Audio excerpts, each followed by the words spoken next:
The Tea Biz podcast delivers tea news that you need to know. A recap of the week's major headlines with commentary and cultural trends hosted by Dan Bolton. It is the voice of origin for tea professionals and enthusiasts worldwide. Tea nourishes and inspires. It is an ancient plant-based medicine that simultaneously heals and energizes the body as it soothes the mind. Making fine tea is a blend of artistry and craftsmanship.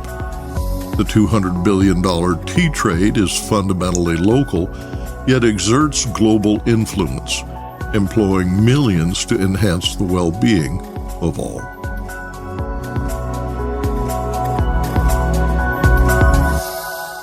Hello, everyone. Here are this week's headlines. Holiday spending chills before Black Friday sales begin. Dar es Salaam debuts a new digital tea auction.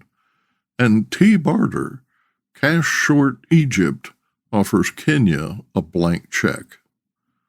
Plus, Tanzania is the third largest tea producer in Africa.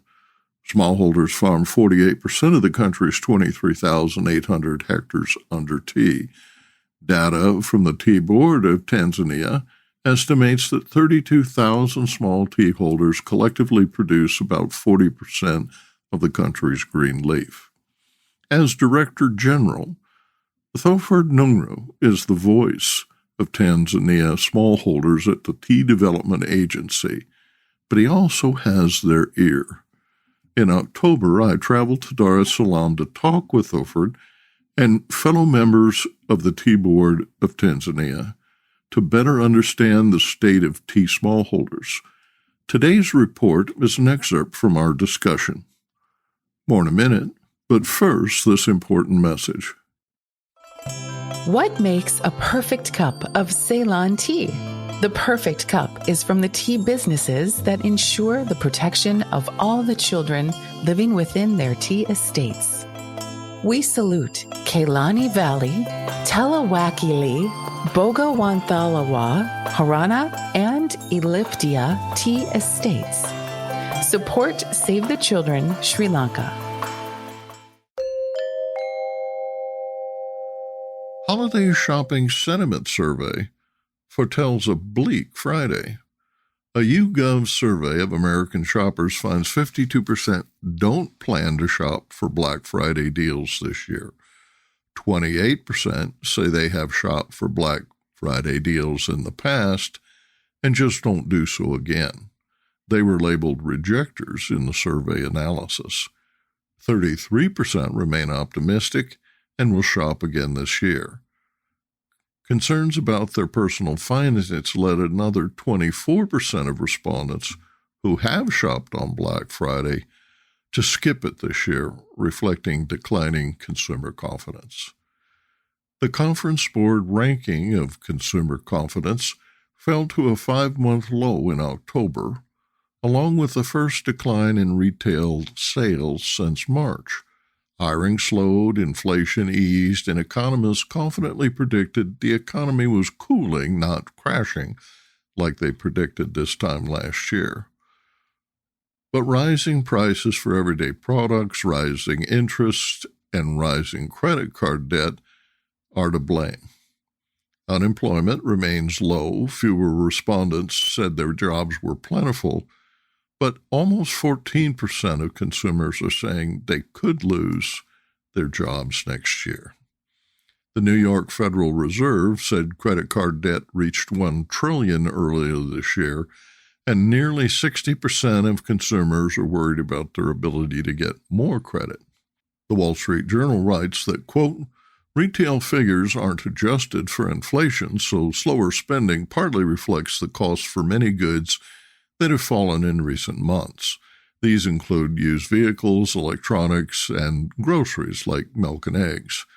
Any cooling in consumer demand will soothe worries that the summer's spending splurge would sustain higher inflation. A slowdown could raise hopes that inflation will return to its pre-pandemic norm without a recession, the so-called soft landing, end quote. In short, the holidays will still be filled with cheer, But a Forbes reporter advised retailers that, quote, VUCA, volatile, uncertain, complex, and ambiguous, is the watchword for how retailers must approach this holiday season and 2024 after that, end quote. Tea retailers are following the advice to promote the holiday season beginning in October and not let up. Discounting is advised as Black Friday looms. Tea Biz is talking to retailers and will report on their results after the U.S. Thanksgiving. Tanzania conducted the inaugural Dar es Salaam digital auction this week, fulfilling a government mandate to stop exporting locally grown tea through the Kenyan port in Mombasa. The East African Tea Trade Association, which runs the Mombasa tea auction, said the competing auction did not impact prices at its twice-weekly sales.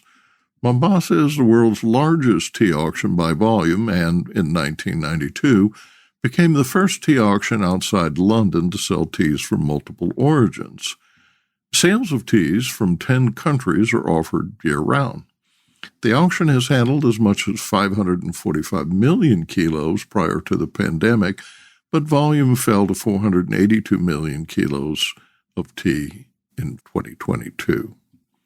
Tea Board of Tanzania Director General Mary Kipcha said the Dar es Salaam auction will lower costs, increase transparency, and make Tanzania a regional hub providing services to tea-growing countries in East Africa.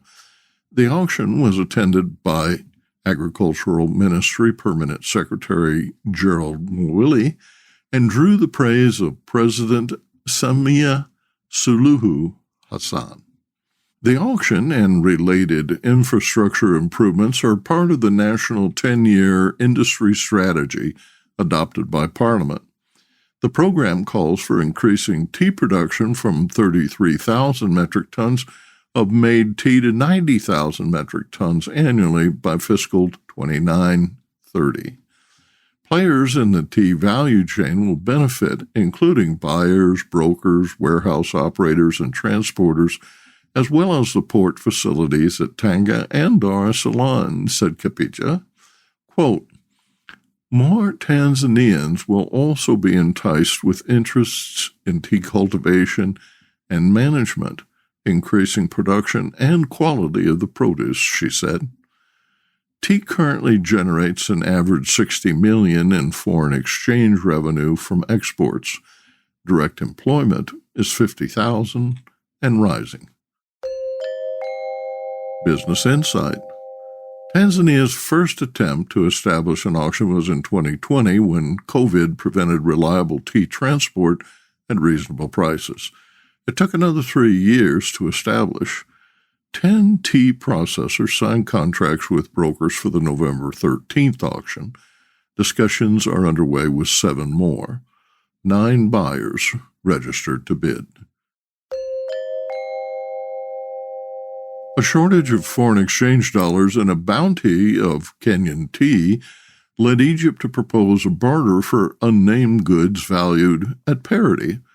According to the UN Comtrade database, Egypt imported about 243 million of Kenyan tea last year. Egyptian and Kenyan officials are meeting to reach a deal. Egypt is a major importer of black CTC, that's cut-tear curl, spending about $275 million annually on imports. Kenya is the principal supplier with an 89% market share.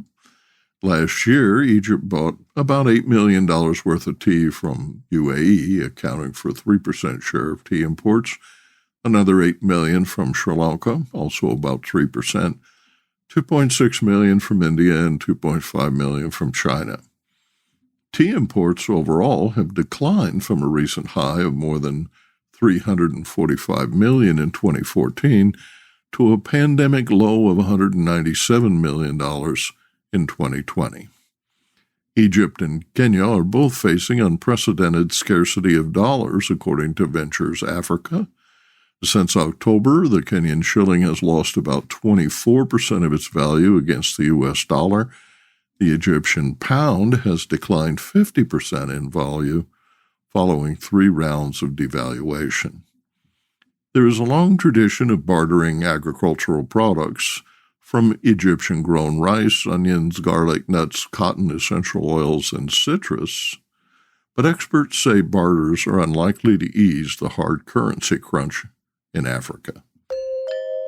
Next, Arvinda Anantharaman in Bengaluru presents this week's India Update.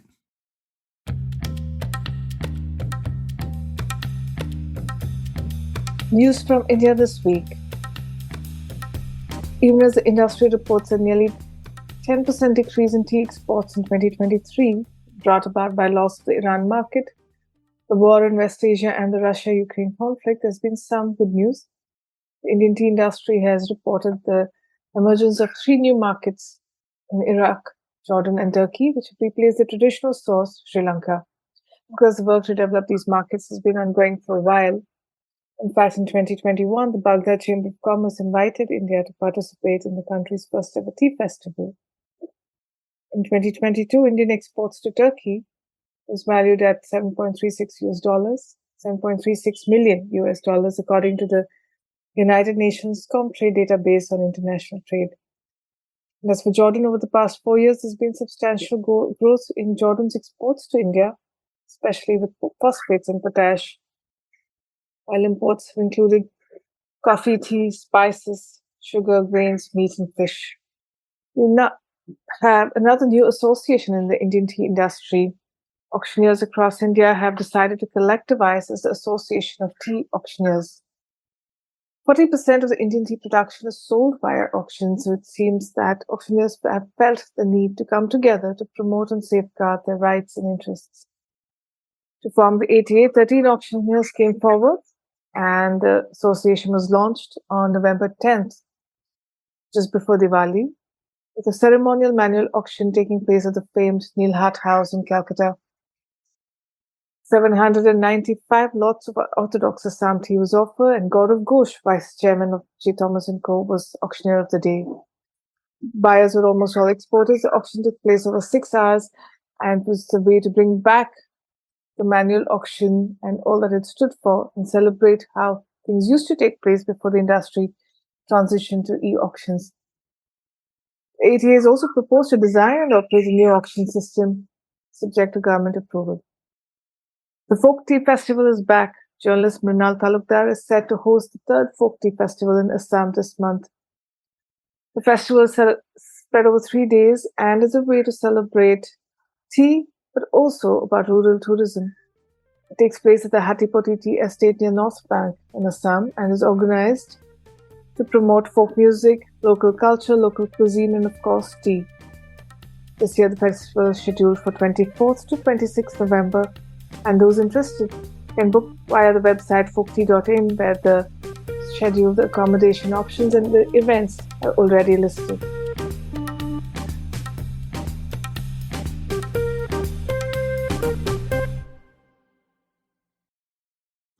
And now, a word from our sponsor. Hi, I'm Nish. I grew up in an organic tea farm and founded Nepal Tea Collective in 2016. Tea is not just a beverage for me, but a catalyst for social change, sustainably empowering hardworking artisans like my parents for the past 30 years. I'm on a mission to make the whole world aware of the goodness of Nepali teas and the good that comes from supporting growers in this remarkable land. If you haven't tasted Nepali teas yet, you're missing out. Our award-winning teas are making headlines. Find out why. Visit Nepal Tea Collective's website to get a free sample of this extraordinary taste of the Himalayas. That's nepalteacollective.com. Or just send me an email at nish, Nish, at nepalteacollective.com. Cheers.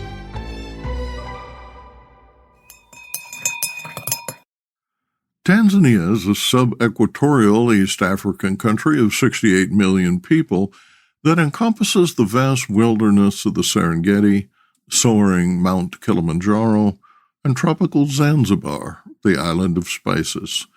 The economy is largely agrarian.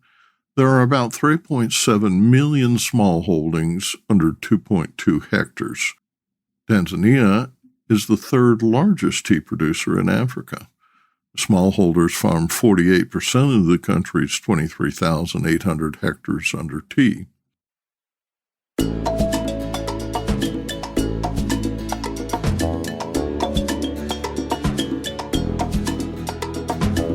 As Director General, Theophord Ndunguru is the voice of Tanzania's Smallholders Tea Development Agency, but he also has their ear. In October, I traveled to Dar es Salaam to talk with Theophord and his fellow members of the Tea Board of Tanzania to better understand the state of tea smallholders. Today's report is an excerpt from our discussion.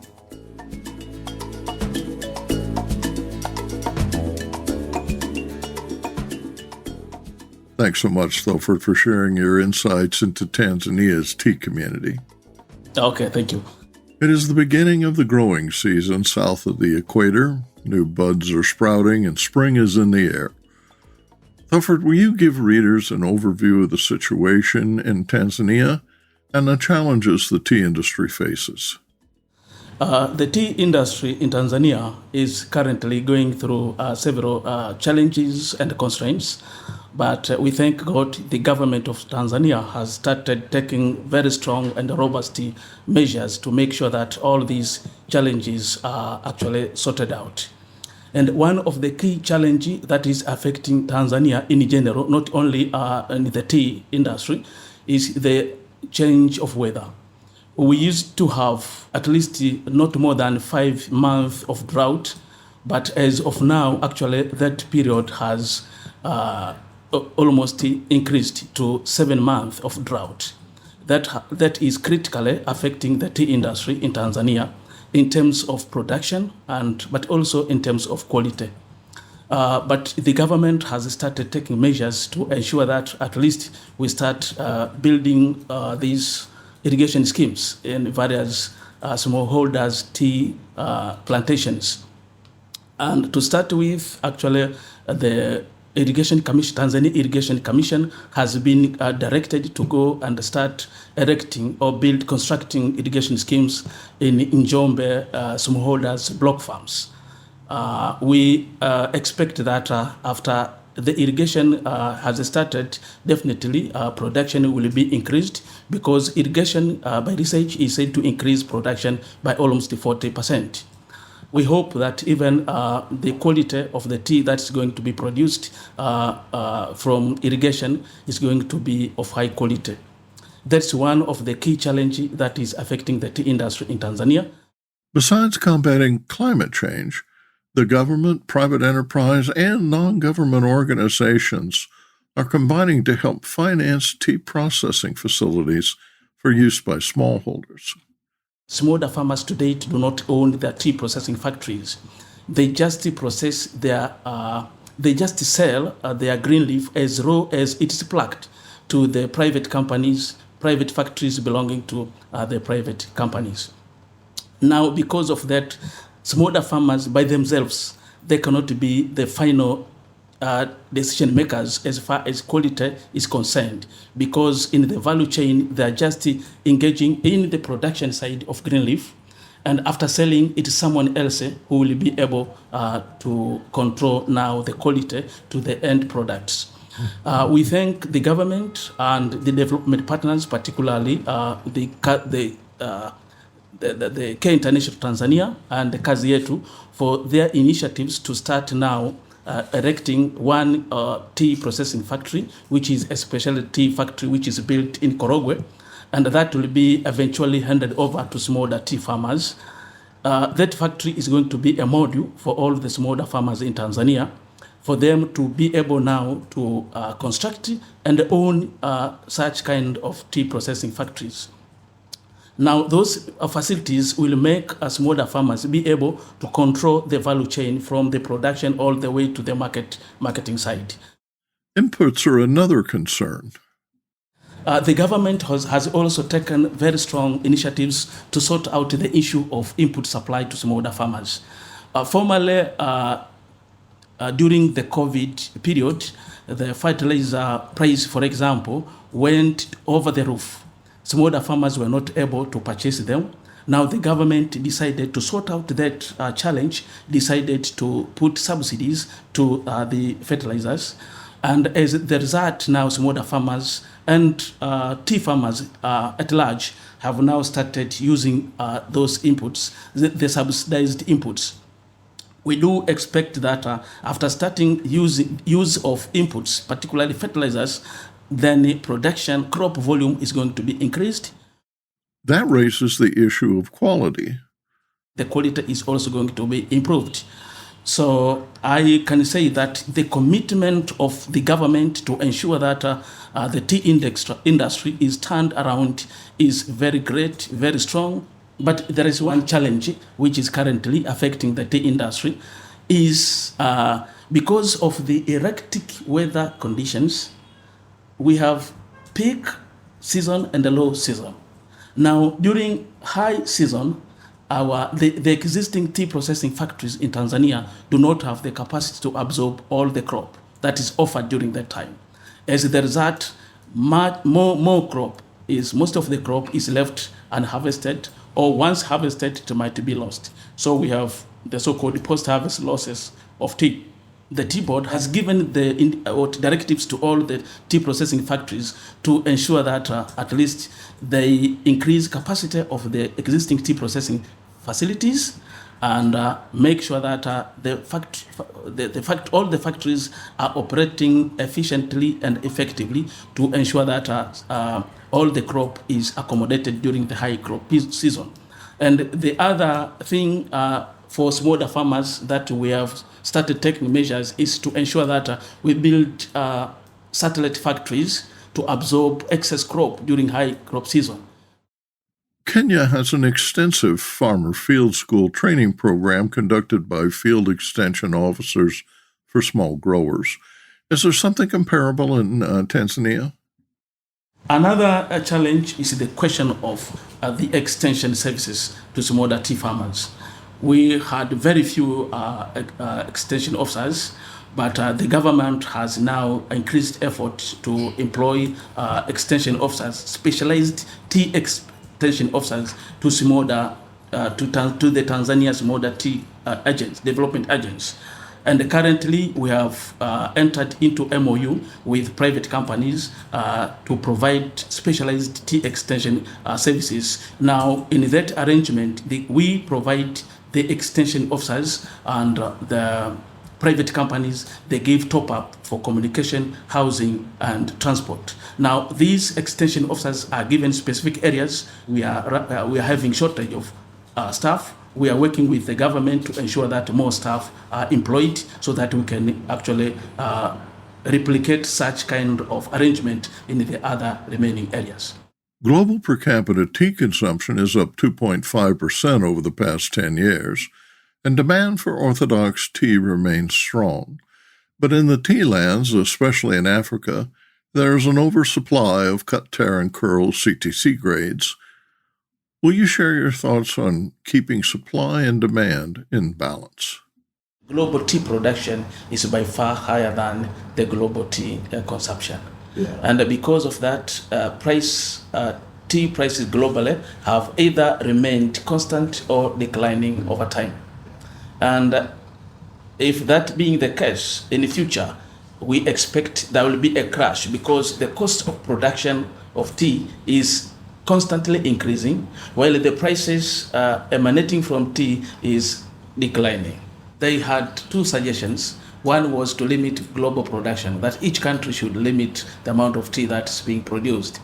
And the other option was to enhance local tea consumption. Yeah. That for each country should work hard to make sure that it promotes local tea consumption, such that the big chunk of its tea is consumed locally.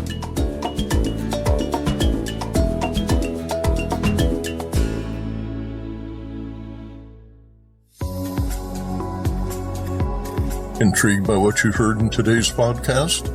Would you like to learn more from our global network of tea biz journalists and tea experts? Remember to visit the Tea Biz website for more comprehensive coverage.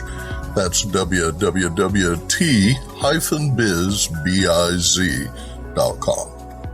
Thanks for listening. Farewell till next week.